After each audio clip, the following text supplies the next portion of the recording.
Hello everyone, आप सभी का स्वागत है मेरे यूट्यूब चैनल स्टेनोग्राफी पाठशाला में। मैंने आप सभी को लास्ट वीडियो में द कॉन्सोनेंट के बारे में बताया था, जहां हमने शॉर्ट हैंड के 24 स्ट्रोक को समझा था कि वो स्ट्रोक कहां से बने हैं। हमने उसका फिगर आउट भी किया था, किस फिगर से कितने स्ट्रोक बने थे। जब आप वो सारे स्ट्रोक को समझोगे ना, तो उससे हमारा शॉर्ट हैंड का जो पिटमैन का बुक होता है, उसका आप एक्सरसाइज 1 और 2 बहुत ही आसानी से बना सकते हैं। उसके बाद आप देखेंगे कि वहाँ पे एक टॉपिक आता है ज्वाइंट स्ट्रोक को। तो हम ज्वाइंट स्ट्रोक किसको बोलते हैं, हम पहले वो समझते हैं। ज्वाइंट का मतलब होता है जोड़ना। तो ज्वाइंट स्ट्रोक शॉर्ट हैंड में हम तब जोड़ेंगे जैसे अगर हमें दो स्ट्रोक को जोड़ना हो।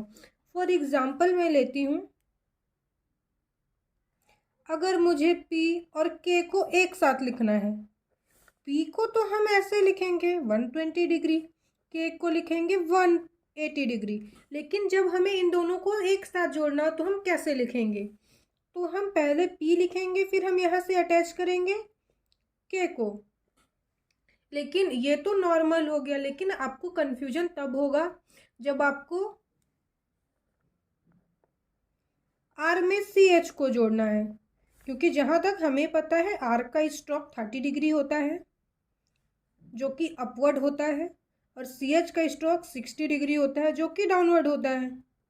तो कन्फ्यूजन कैसे क्रिएट होगा?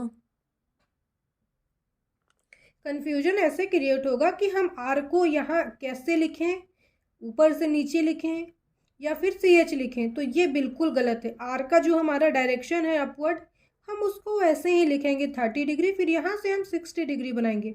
ये हमारा बिल्कुल सही है। तो ज्वाइंट स्ट्रोक हम इसी को बोलेंगे कि हम दो स्ट्रोक को जोड़ते हैं। हम 3 स्ट्रोक को भी जोड़ सकते हैं, 4 स्ट्रोक भी होते हैं।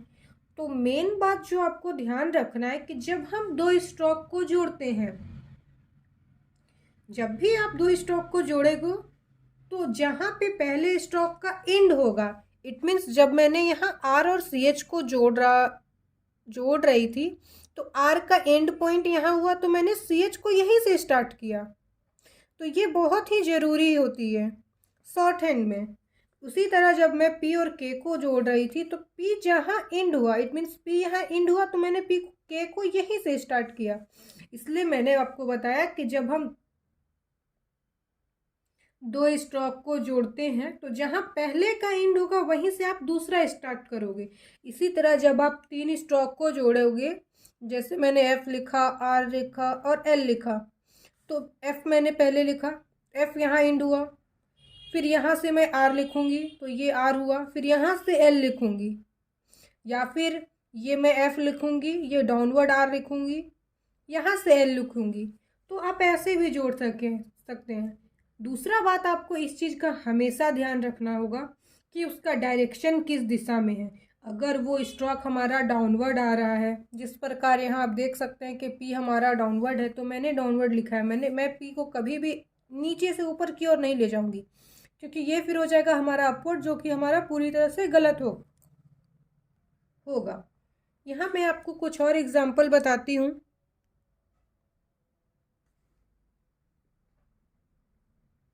जिससे आपको समझने में आसानी होगी। मैं लिख रही हूँ K और L। तो पहले मैं K को लिखूंगी, फिर मैं यहाँ से अटैच करूंगी L। P के साथ आपको T को जोड़ना हो, पहले लिखूंगी P फिर T।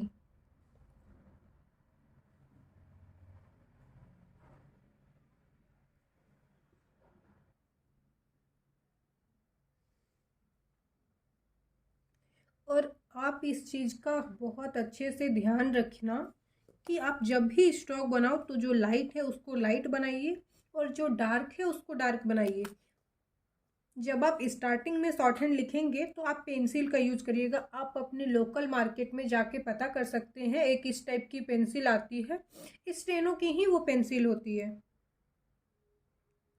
अगर ये आपके लोकल मार्केट में मिल जाता है तो ठीक है, नहीं तो फिर आप वैसे पेंसिल का यूज करो जिसका लीड थोड़ा मोटा हो। जो जल्दी ना टूटे, क्योंकि जब हम डार्क करते हैं ना तो हमें थोड़ा प्रेस करना पड़ता है, तो ऐसे में वो टूटे ना, वैसी पेंसिल का भी यूज कर सकते हैं।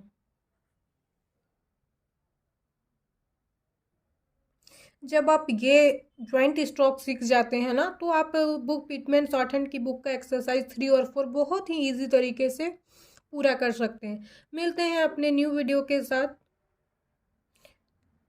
अगर आपने इस चैनल को सब्सक्राइब नहीं किया तो सब्सक्राइब ज़रूर कर लें। धन्यवाद।